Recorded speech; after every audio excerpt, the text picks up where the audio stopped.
today we're going to do a fall scene, and I love doing it, so I can't wait to do it with you.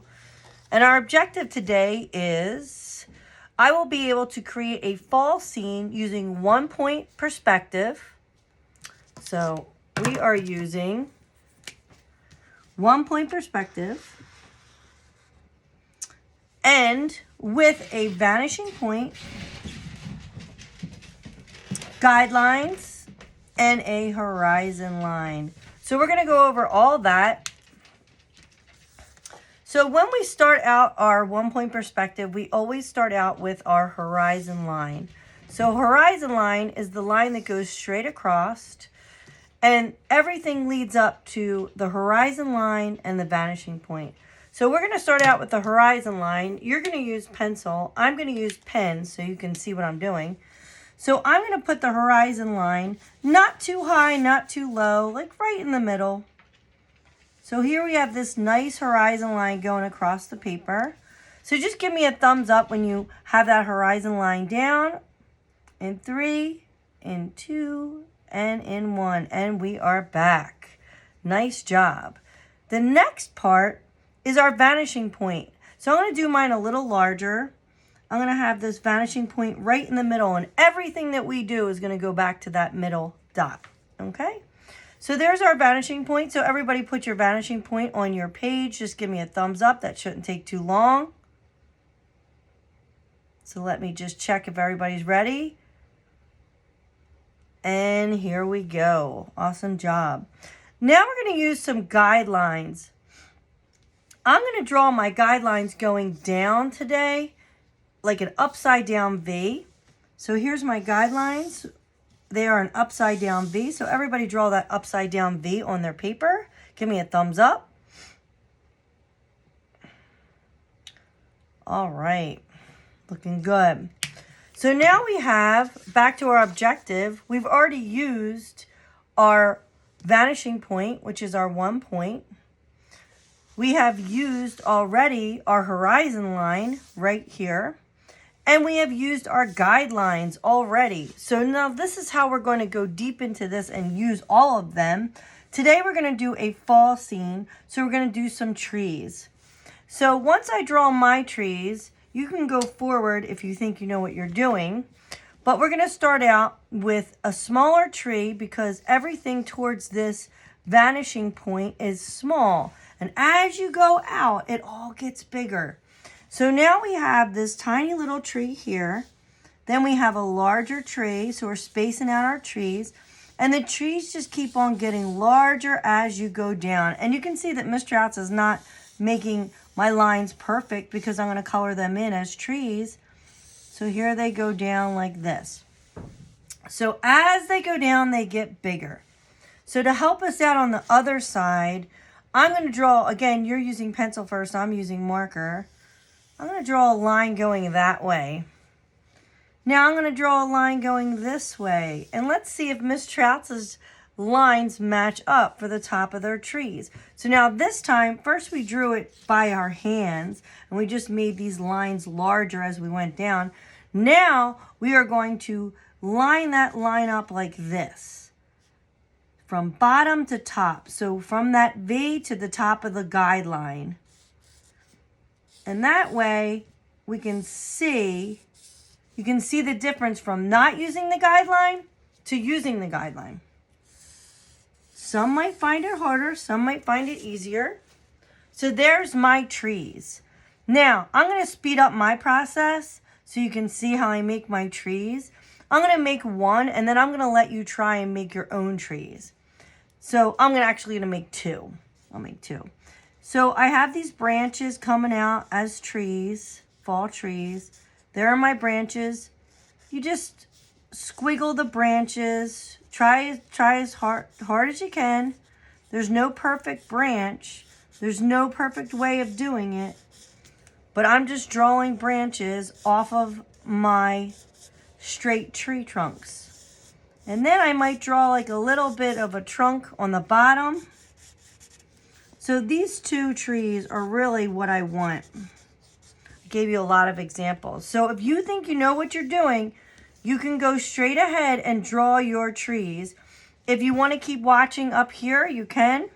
There's no perfect way to do it. They're trees. You're just going to have some tree trunk.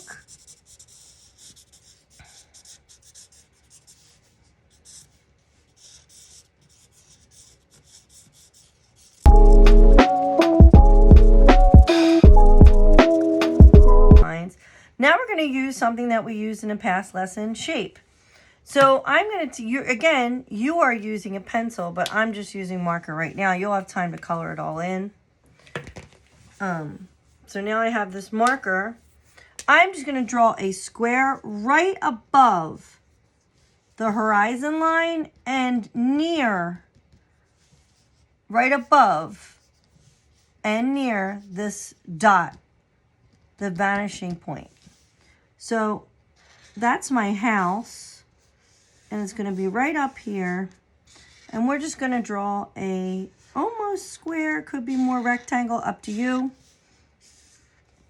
This is all leading to the, now I'm going to draw another rectangle for the door, and I'm going to draw a triangle on top. So those of you who feel like you can just move forward, go ahead. Those of you who need me, raise a hand. So we're going to stop there and check for understanding. And we're back. All right. So now we have our house. We have our trees. Now we're going to talk about clouds. So I'm going to have some clouds up here. I'm going to draw mine in blue. And if the clouds are close to me, they're going to be what? Like the trees closest to me are what? And the trees farther away are what? So somebody know that answer? And yes, the clouds are going to be closer. The closer clouds are going to be larger. So here I have a large cloud, and there's no wrong or right on how you're going to draw clouds. I'm going to draw them as like curved lines. We've gone over curved lines, right? And then if I want clouds in the distance, farther away, how am I going to make those clouds? Somebody tell me how I'm going to make those clouds. And that is correct. Tiny little clouds. Tiny little clouds. Yep. All right, now, does somebody want to tell me where my vanishing point is and my guidelines and my horizon? I'm going to pause. And this is brand new to you, so where is my vanishing point, my horizon line, and where are my guidelines? All right, and we're back. All right, awesome job. So now we're going to get to color it in and make our own. We have our trees. The larger ones are larger, right? So we have our vanishing point, our horizon line. We have our guidelines that we used. If you want to, you can make this a street if you want. How you would do that, it's all up to you. You can just use dots, traveling down. What I really want you to focus on now is to finish up the second half. You're going to use those fall colors and add some leaves to your trees. I'm going to keep on coloring, but I want you to do what you want to do on your fall scene. You can add people, who's around your house. What kind of trees do you have even in your house? That's a good question. I want to stop right there. What kind of trees and where are the leaves? Where are the leaves right now in fall at your house? And pause. All right, we had some really great answers there. That was fantastic. So we're going to move on, and Miss Trout's going to keep on going decorating mine. I hope you have fun. I want to see everybody's finished products. Is the leaves all on the ground at this point? You're very lucky because you're using crayons and markers at this point, or you're just using crayons. Crayons do a lot more They color a lot more of the area. So you really only need leaves. Oh, I mean, right now in my house, they're all on the ground almost. Some are on, a little bit are on the trees. I have some different colors.